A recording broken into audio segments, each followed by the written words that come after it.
Magandang araw ulit sa inyo mga ka-tech na yan. Ako ho ay magbabahagi ulit sa inyo ng aking karanasan sa buhay na hindi ko rin ho makakalimutan. Ito ho ay seryoso, hindi ho ito kalokohan. At ito ho ay nangyari sa akin sa totoong buhay. Ako ho ay nagbabaka sakali dito sa pagbablog at baka ho ako ay kikita. Pero sa panahon no ngayon, kahit 2 piso wala pa kami kinikita ng inay. Pero hindi ho kami nawalan ng pag-asa na baka isang araw ay ipagkaloob din sa amin. Kaya ho, tuloy-tuloy lamang ang paggawa namin ng inay ng mga content.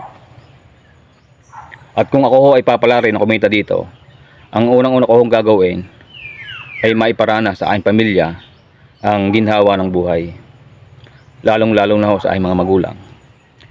Dahil sa pulho na ako isinilang dito at nagkaisip, hindi ko ho nakitaan ang aking mga magulang na makaranas ng maayos na buhay. Kumbaga ho ay nakakaraos naman, pero higit pa ho doon ang gusto kong mangyari. At saka kung ako ho ay papalarin dito sa pagbablog, gusto kong magkaroon ng sarili kong negosyo. Dahil napakahaba ho ng panahon na ako'y nangamuhan at napakahirap po ang mangamuhan. Siyempre ganyan ho siguro pag ako'y nangangamuhan, sadyang hindi ho maiiwasan na ikaw ay pagalitan ng iyong amo. Kaya ang pangarap ko ho ngayon ay magkaroon ako ng negosyo. Ako ho ay 12 anyos pa lamang ay nakipagsapalaran na sa Maynila. Ako ho ay hindi nakatapos ng pag-aaral. 12 anyos ho, nagpunta na ako ng Maynila. Nung ako ay umalis dito sa aming lugar na ito, dito ho ay wala pang kuryente. Ang amin nung ilaw ay yung gasera, yun yung nilagyan ng gas. Tapos wala ho kaming CR. Pag kami nagsi-CR, di sa mga gubat-gubat na lamang. Kung saan ho kami abutin. Ganun na lamang ho. Ganun ho ang nangyayari sa panahon noon, nung bago ako umalis.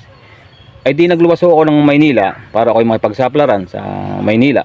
Diyan ho sa may parting Pasay. Ako ay namasukan bilang boy.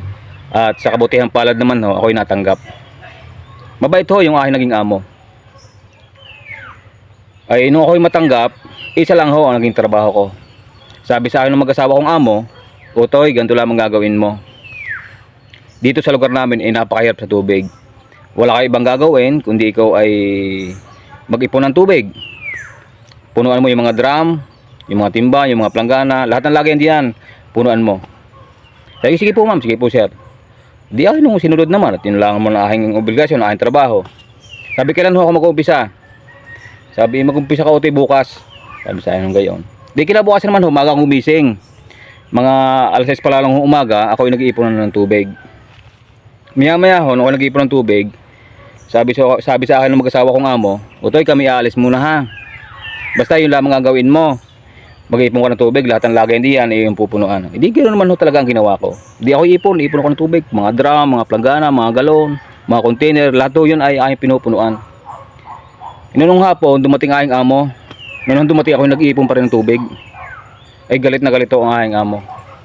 Sabi sa akin ng aking amo, "Pambihira ka. Alas 6 pala ng umaga, nag-iipon ka rin ng tubig. Hanggang ngayon, nag-iipon ka pa rin ng tubig. Anong ginawa mo maghapon? Napakatamad mo naman." Sabi sa akin ganyan. Masakit ho, sa loob ko yung sinabi nilang yon. Sabi ko, "Ma'am, hindi ho ako humihinto sa pag-iipon ng tubig. Kaya lamang ho, meron ho kayong isang laga dyan na hindi ko ho mapuno." Sabi sa aking amo, "Eh ano yun?" Sabi ko, "Yun ho yung timbang puti. Kahit ho, ano gawin kong lagay, hindi ho napupuno." Galit pa rin ho ang aking amo, sabi sa akin, "Utoy, wala kaming timbang puti." Sabi ko, "Ma'am, meron ho. Kahit ho kayo ay sumama sa akin, meron ho kayong timbang puti. Sumama kayo sa akin sa CR." Hindi sumama mo sa akin. Sabi, "Ari ho ma'am, tingnan nyo ho. Pagkakasalin ko ng tubig, nalagok. Paano ko mo puno?" Sabi sa akin ng amo, "Pambihira kang bata ka. Hindi yan timba. Baul yan. Tanggal ka na. Umalis ka na dito." Mali ko bang baul yun? Kala ko'y timba eh.